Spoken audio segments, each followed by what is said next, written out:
झूठ बोला जाता है कि 5 स्टार सहूलियात दी गई हैं। शदीद गर्मी में जेल का सेल ओवन बन जाता है। इमरान खान एक बार फिर सड़कों पर निकलने की धमकी।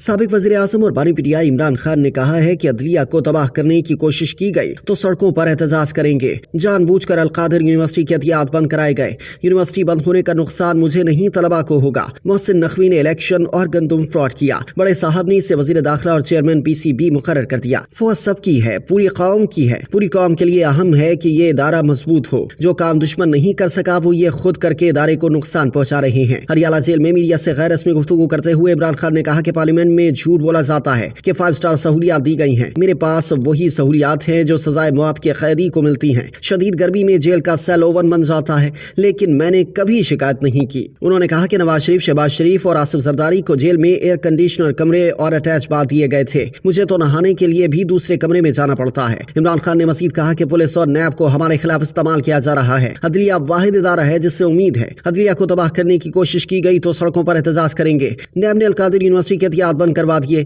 अलकादिर यूनिवर्सिटी देहाती इलाके की दूसरी प्राइवेट यूनिवर्सिटी है। अलकादिर यूनिवर्सिटी देहाती इलाके की दूसरी प्राइवेट यूनिवर्सिटी है। अलकादिर यूनिवर्सिटी में 100% तलबा मुफ्त तालीम हासिल कर रहे हैं। शौकत खानम भी अगर बंद होता है तो लोगों को 10 गुना महंगा कैंसर का इलाज करवाना पड़ेगा। इमरान खान ने यह भी कहा कि 190 मिलियन पाउंड रेफरेंस में सजा होने के बाद में तरमीम केस का फैसला सुनाया जाएगा। पूरी गेम खेली जा रही है। नवाज शरीफ के 4, शहबाज शरीफ के 5, जबकि जरदारी और फ्रंट मैनों के 9 रेफरेंसेस फ्रीज पड़े हैं। उन्होंने कहा कि मोहसिन नकवी ने क्रिकेट का बेड़ा गर्क करके रख दिया।